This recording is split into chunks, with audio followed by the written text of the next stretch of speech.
Good morning, everyone. Welcome to LaGrange, the kindness capital of Kentucky.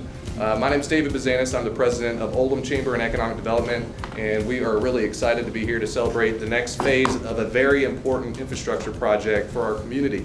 As you know, our county, as it has evolved from a rural community to a bedroom community to a community that has made investments to build a foundation and tax base related to high-quality business.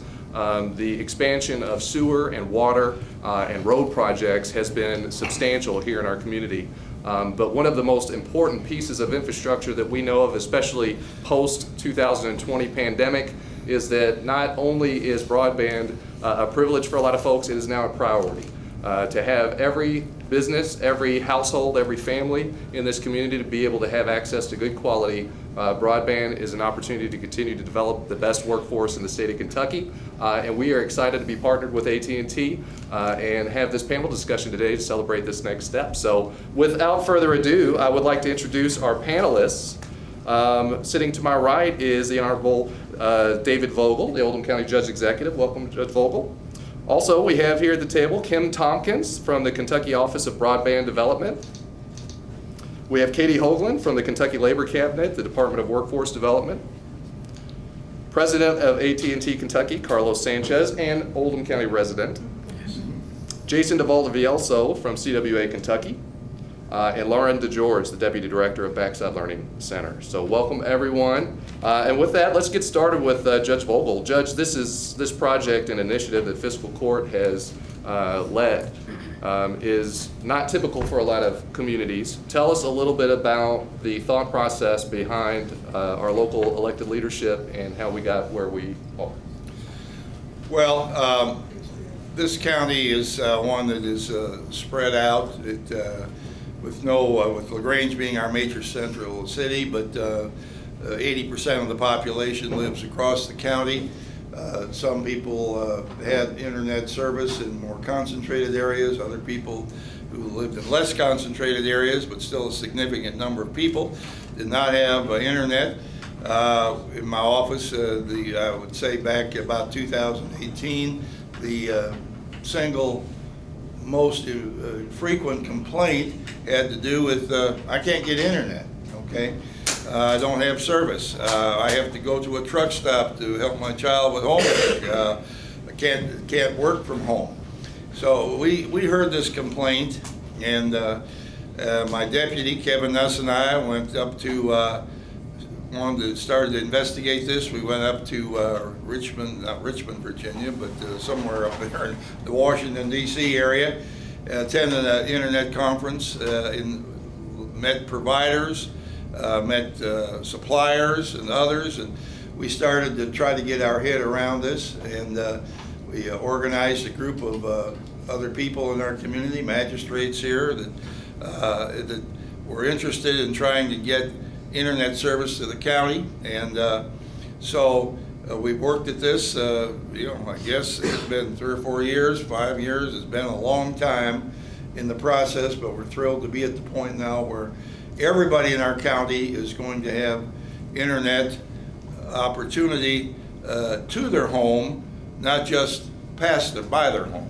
And of course, a lot of them didn't even have it go by their home. And in the past, when we asked another company that was doing some work in the county here, as well as AT&T, a group that had a franchise with us, we said, here's somebody that needs service. They'd go take a measurement, look at it, say they could get it to the driveway, but couldn't get it to the house without a $4,500 payment from someone. And that really stopped a lot of people from moving forward. So obviously, internet today is like electricity was 125 years ago. Everybody wants it, but not everybody has it. But we wanted to move forward. We're a progressive county. We think we're certainly one of the leading counties in Kentucky. And we're happy to be the first county in Kentucky to team with AT&T to have this countywide service. We might be the first county to have any service, countywide service from anybody, as far as I know.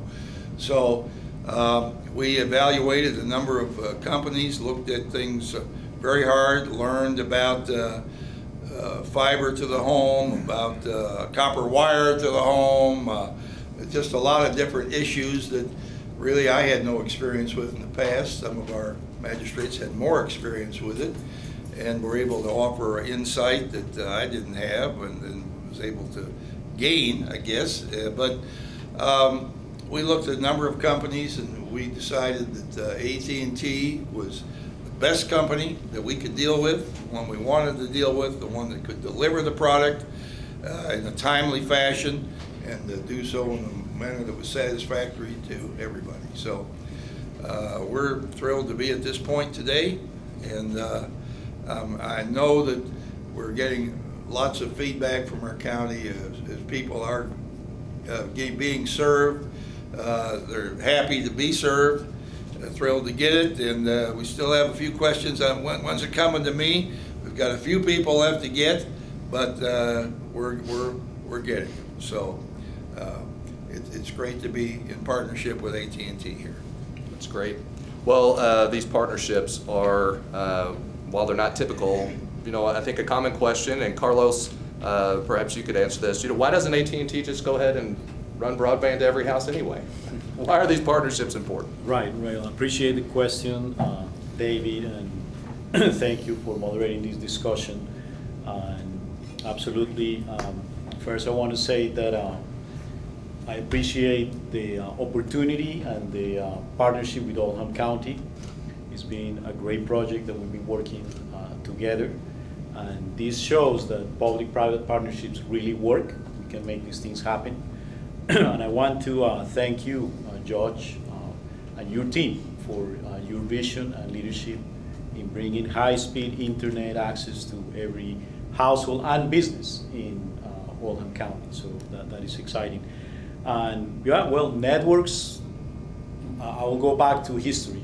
Basically, the way economic development happens is through building networks and trying to get people. Maybe back in the day, with our pioneers, it was the waterways, and then it was the railroad, and then of course roads. Well, now the path to economic development and growth has to do with broadband. Basically, is the network of today and the future of connecting people. And at AT&T, we're in the business of connecting people to opportunity, and that's basically what we're doing today.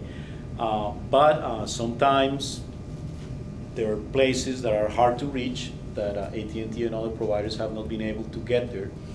So when we have the opportunity to partner with a county that is willing to basically put up on the table some funding, in this case ARPA funding from the federal government through the county, then the economic situation and equation really changes quickly, and we're able to deliver to some areas that we could have not otherwise done.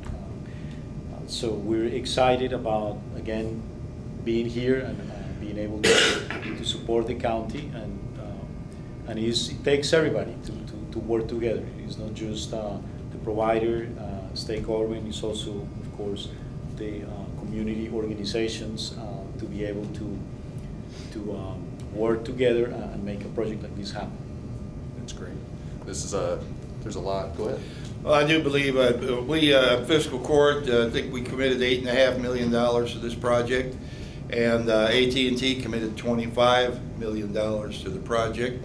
So there were some places that were just not economically feasible for AT&T or anybody to get out to because of the way the county is, the housing and businesses are distributed. But putting our money together and has made it feasible, and we're really happy about that. And I think it's we have a lot of things happening in this county right now with the interstate being expanded, off-ramps coming. This is the wealthiest county in Kentucky, but it doesn't mean, because of that's measured by population, average per income household income, doesn't mean all the government is the wealthiest county government in Kentucky, but we are successful and we're pleased with that. But it takes several billfolds or pocketbooks to make a capital stack of resources that can make something very important happen. So. That's a great segue into workforce. You know, we talk about infrastructure and assets that communities build off of, and certainly with utilities and broadband, but one of the assets that Oldham County also has is the highest educated workforce in the state of Kentucky. And that being said, while it is a wealthy and it's healthy and an educated community, there are a lot of folks in this community who are still in need. And so, Katie, with the Workforce Development Group from the Kentucky Department of Workforce Development, tell us a little bit about the impact that broadband can have on some of those families and households that are still kind of struggling to get ahead, that are in our own community. Happily, David, thank you. So we know that 85% of all small employers now use 2 or more digital applications to conduct their business. And in so doing, that means we have to have a workforce who can rise to that challenge. Additionally, we know that an individual with no digital skills can expect to make $15 an hour, while those with 9 or more can make up to $43 an hour. So when we talk about the impact on people and their families and paying their bills and feeding their children, this is a very real skill that can effectively change generations of people to come. That's great. Well, and also we have Lauren DeGeorge here from the Backside Learning Center. Tell us a little bit about Backside Learning Center and tell us about how the availability of broadband really impacts what work you're doing. Sure. So the Backside Learning Center is a independent nonprofit organization located on the backside of Churchill Downs Racetrack in Louisville, Kentucky. We serve the stable employees. Usually around the racing season, there's around 1,000 people that work on the backside, around 600 who live back there, and we work with the families who live off the track and the individuals who live on the track, doing lots of social services, case management, as well as educational opportunities for adults and youth. There's a lot of things being talked about here that really resonate well with our community. The majority of the clients that we work with are from immigrants from Central America and Mexico, and so there's a language barrier. A lot of families are from rural communities that do not have any access to internet. And so broadband is a huge point of inequality in the community that I work with, because during the pandemic, it became very clear that our families did not have access to reliable internet, did not have access to reliable devices. And then when we were able, which was difficult, to get them connected to those things, the digital literacy was not there. And so there were lots of resources in Louisville available, but everybody was offering them online. You had to access them online. And so it became a struggle for families to be able to access resources to meet their basic needs. And it also became really apparent that our students, even though JCPS did have a really high percentage of engagement by students in their online education, our students were definitely the ones that were not successfully engaging. And so the Learning Center opened up at JCPS Learning Hub, where our community members could come and access internet, bring a Chromebook, or we would have extra laptops to really just be able to engage in their regular everyday classroom activities.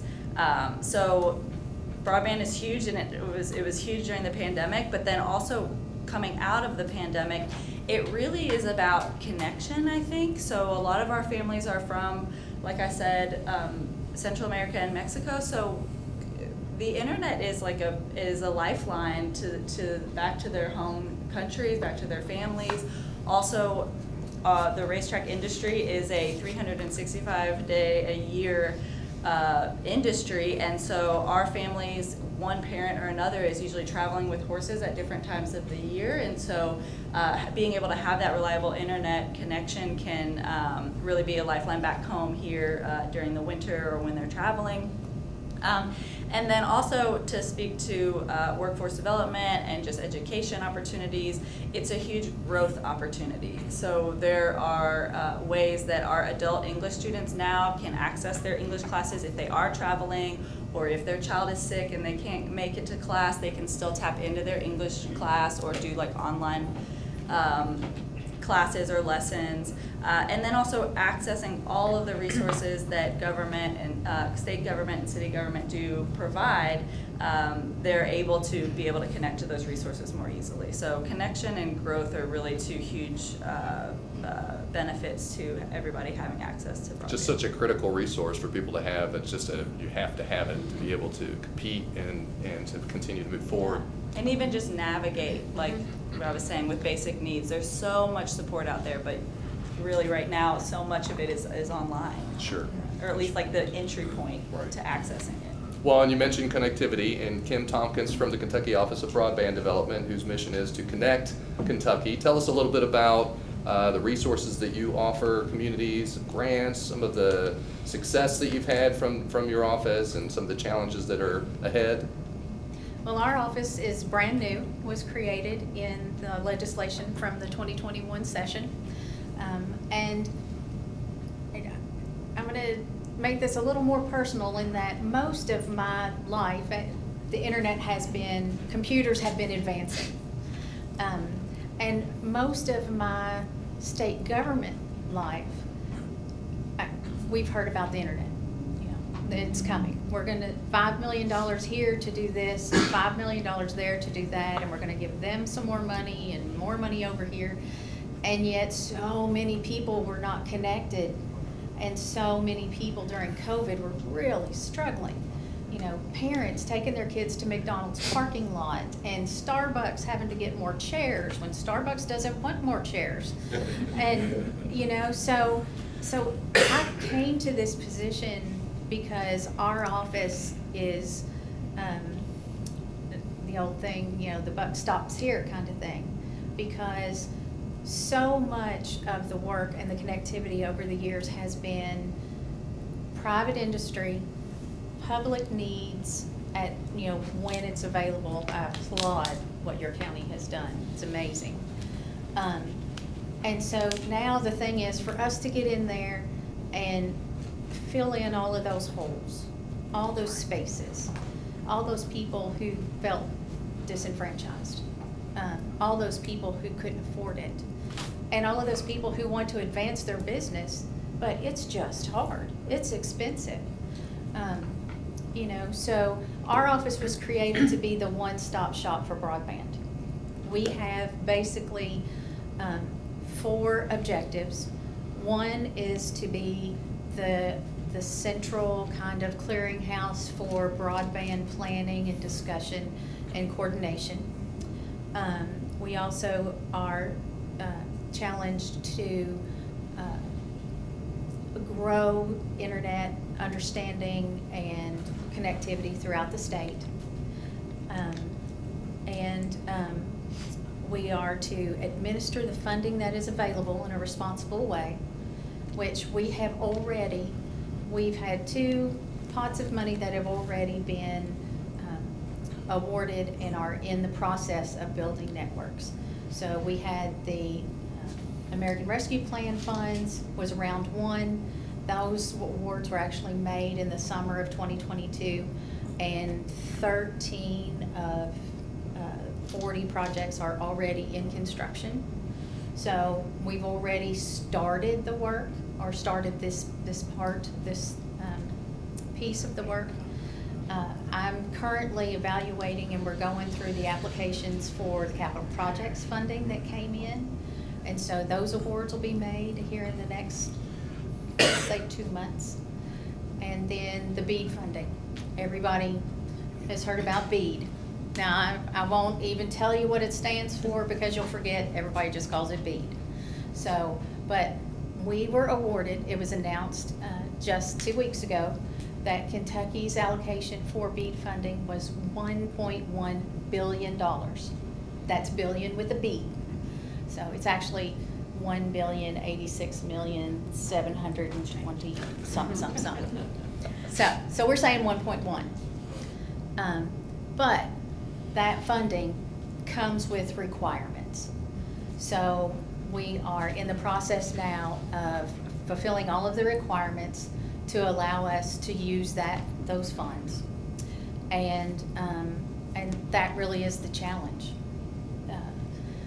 There are, for so many years, private industry has successfully created, or connectivity in different areas, but exactly as the judge said, you have connectivity in an urban area, and it has started to stretch out.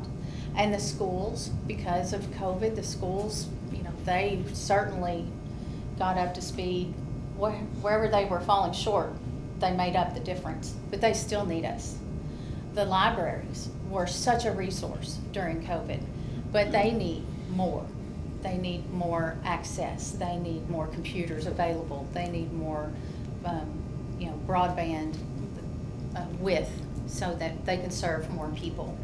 So our office is supposed to find those pockets where there is no service, the unserved or underserved.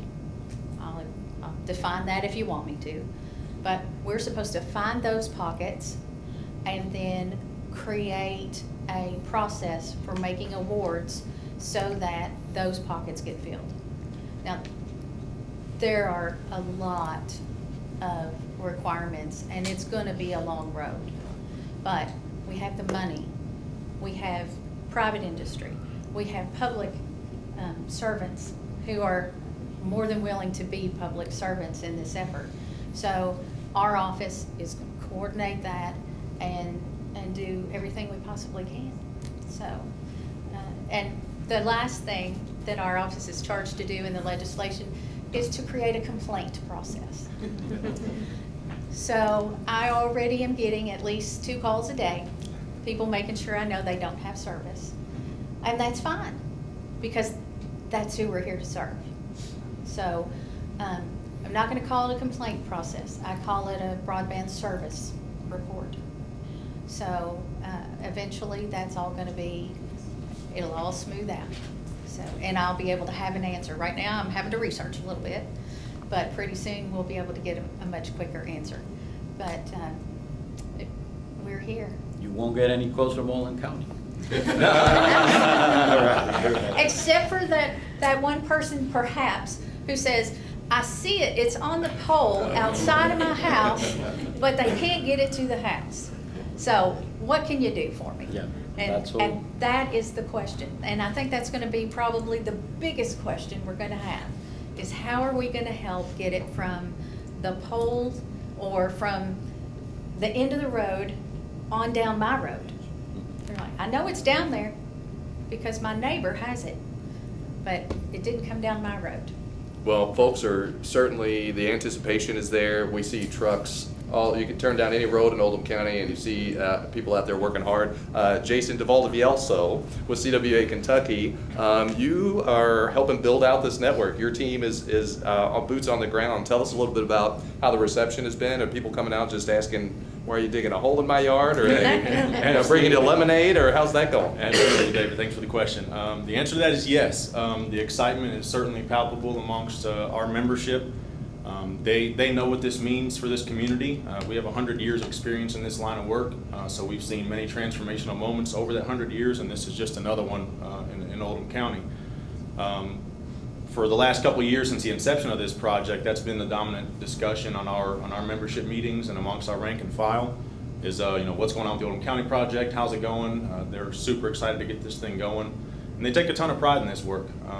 This is something that I think we all saw over COVID. Has been mentioned a couple of times here how important broadband is. It's a necessity, and this county is going to get a necessity that a lot of other counties are in dire need of. So we're certainly excited for our members to be a part of that. It's funny being an AT&T employee, you become kind of a personal concierge to your friends and family. So I have a lot of friends and family in Oldham County, and every time a AT&T fiber is coming sign has popped up in a yard, I've gotten the first call. So they've asked, when is it coming? Why is there people in my front yard? So Absolutely. We're excited to be part of it. Our men and women out there in the field are on the front lines every single day and are looking forward to this thing turning up, and hopefully many more counties, especially with the proliferation of broadband funds as we've seen with the BEAD funding. We're ready to do more.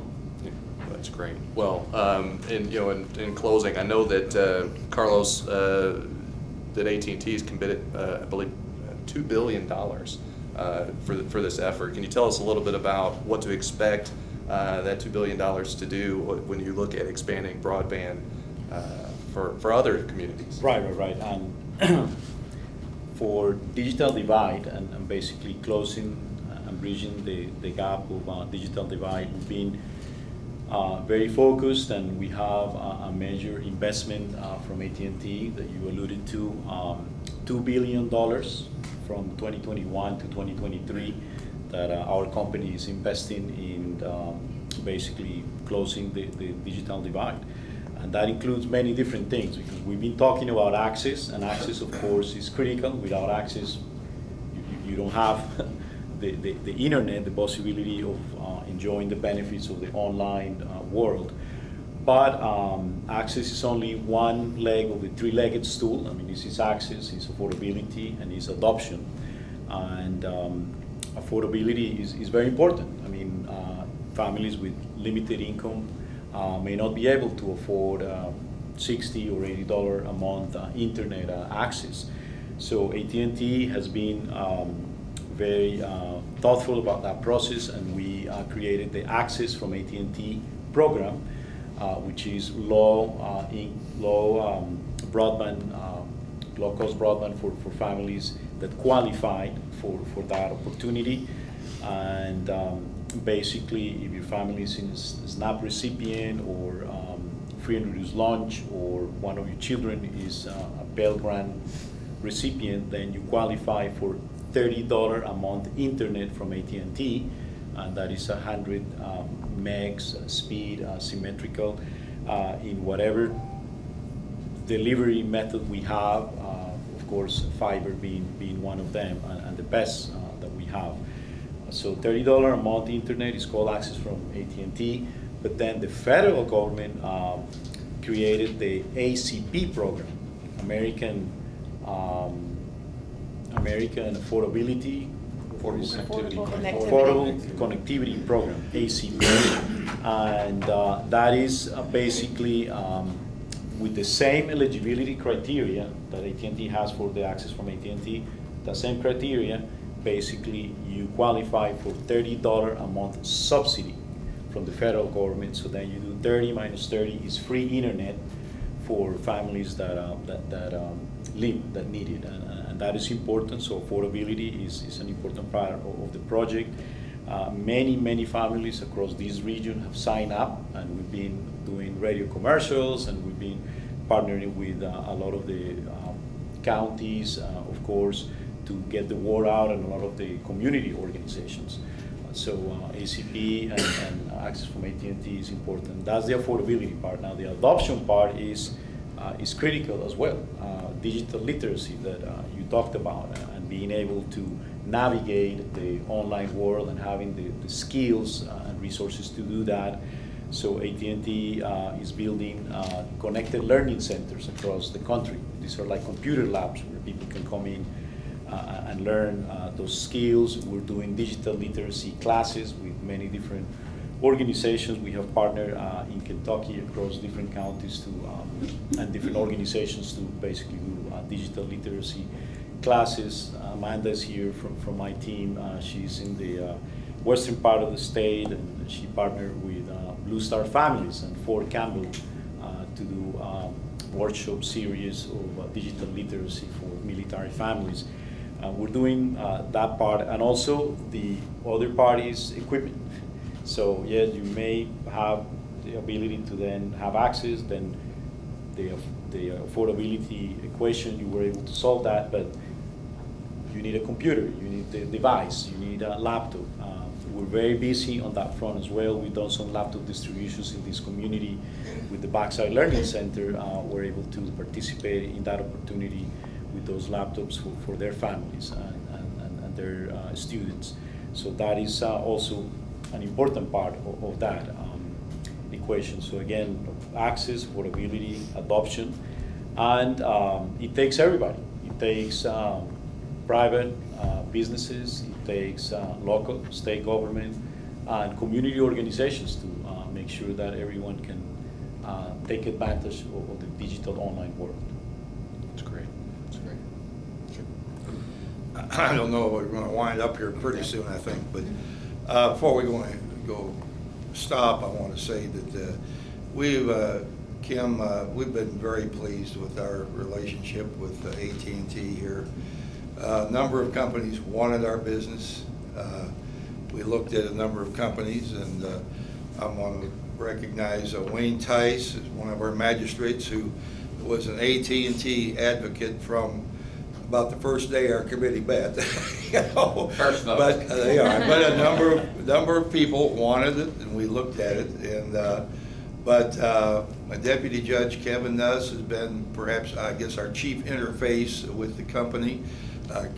Chris Hounds had a lot of expertise that he brought to the table and asked a lot of hard questions and grilled the heck out of some of these other people that wanted to do business with us. Stan Clark looked at all the financial part of it, our chief financial officer. So, and I want to recognize Kevin Jeffries and Bob Dye, who are our magistrates with us and are very supportive of this project.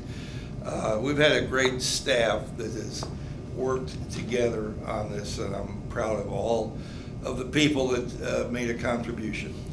Richard Fury has come to us every 90 days with his committee or his people, and Carlos has been in a couple of these meetings.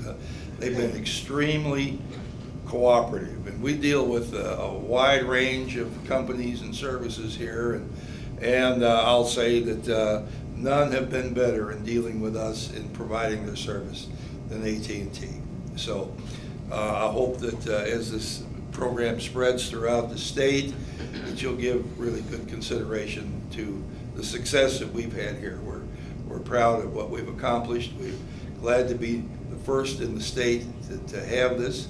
Oldham County likes to be first.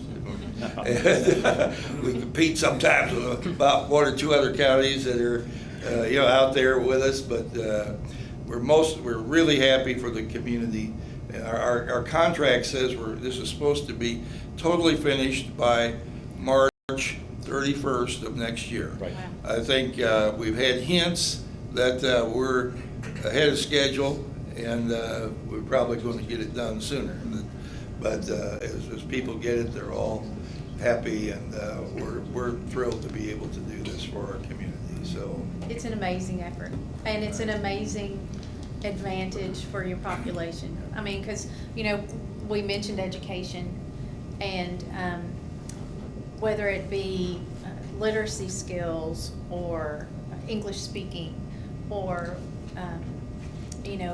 that is a very important and key component to all of this. But don't forget about telehealth. We have an aging population. Telehealth is an amazing application for this. Small businesses that are operating strictly off the internet. I mean, it just is the most immersive, pervasive need that we have.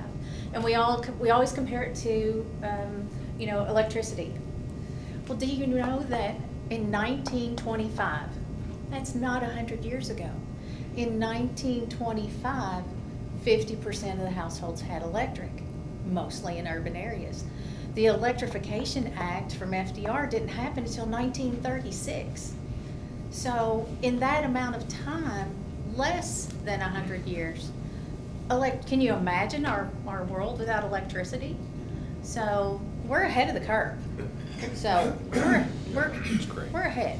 Well, And that's one point, sure. David, and to your point, George, and what you mentioned of it is 20,000 customer locations, and every household in this county and business in this county is going to have access to AT&T fiber, and this is 5 gigabits per second, symmetrical.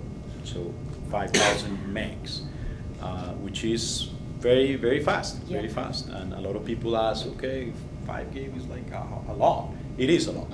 But when you, the advantage of fiber is actually what happens inside the home with your Wi-Fi network. If you have an active family, you have a couple of kids on iPhones, and somebody gaming, somebody streaming a show, TV, whatever, and working from home, learning from home, telehealth. That's the beauty of it, that every iPhone could be basically running at 700 megs. So when you add it all together, the 5 gigs, I mean, we have different flavors, I mean, 1 gig, 2 gig, 5 gig. But to your point of the poll, and are we going to be able to get it? AT&T in Oldham County is delivering the fiber to the house, regardless of, I mean, we're going to the house. So everyone is going to be able to have it with no special installation costs or anything of that nature. And that's So a we're tremendous very effort excited on their about it. part. I mean, that's not, you know, I mean, I have one gentleman, and we estimated that they needed to, in order for him to get fiber from the road to his house, they would have to put in a pole, 2,300 feet of fiber, and it would cost about $22,000. That's a lot of money. Now, that's not an AT&T example, but you can imagine when he says that they took that fiber to every house. Think about the amount of funds that they have put into that effort. Absolutely. So, you know, that's amazing. And Yeah. we've got to try to figure out how to afford to do that in other places. And, you know, and now with the, trying to keep the cost affordable, it's going to be a while till they make that money back. So, you know, applaud AT&T as well.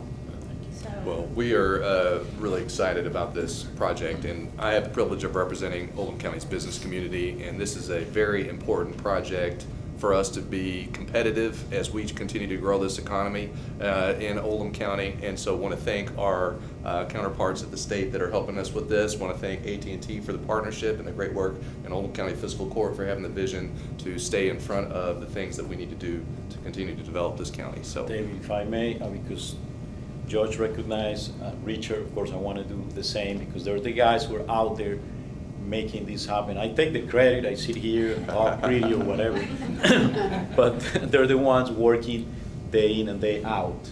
We have an army of trucks and personnel in Oldham County every day of the week making this project happen.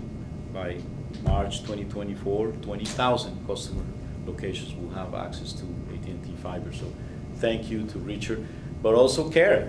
Kara Fields is here. She came all the way from Atlanta, and she's Vice President and General Manager of AT&T Sales and Retail Operations for not just Kentucky, but Georgia, Tennessee, and South Carolina. So thank you for being here.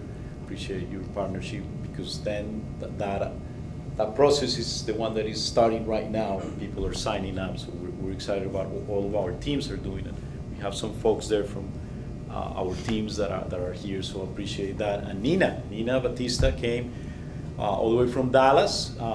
She is with our National Broadband Office, so she wanted to be here and see. She gets to see these sort of projects in other states, right? But I know Oldham County is your favorite, right? that's right. And thank you to all the magistrates who are here for all of your support. It's been just, I feel like part of the family. That's great. That's great. Well, we have a ribbon to cut, I think, right? So with that, I think we're all going to be moving downstairs to make this official. Parking lot. Stage. Yes. Parking lot. Trucks are set up back there. Trucks are set up. We've got giant scissors and ribbon ready to go. Thank you. All right, thank you. Thank you, everyone. Welcome, everyone. Good morning. Welcome to LaGrange, the kindness capital of Kentucky. My name is David Bazanis. I am the president of Oldham Chamber and Economic Development, and we are excited today to have this ribbon cutting to commemorate moving into the second phase of a very important broadband initiative here in our community to bring broadband access to every home and business in Oldham County. This is a forward-thinking project that will continue to make our business community and our citizens competitive in this world that we live. And with that, I want to welcome to the podium the Oldham County Judge Executive, David Vogel, to talk about this project.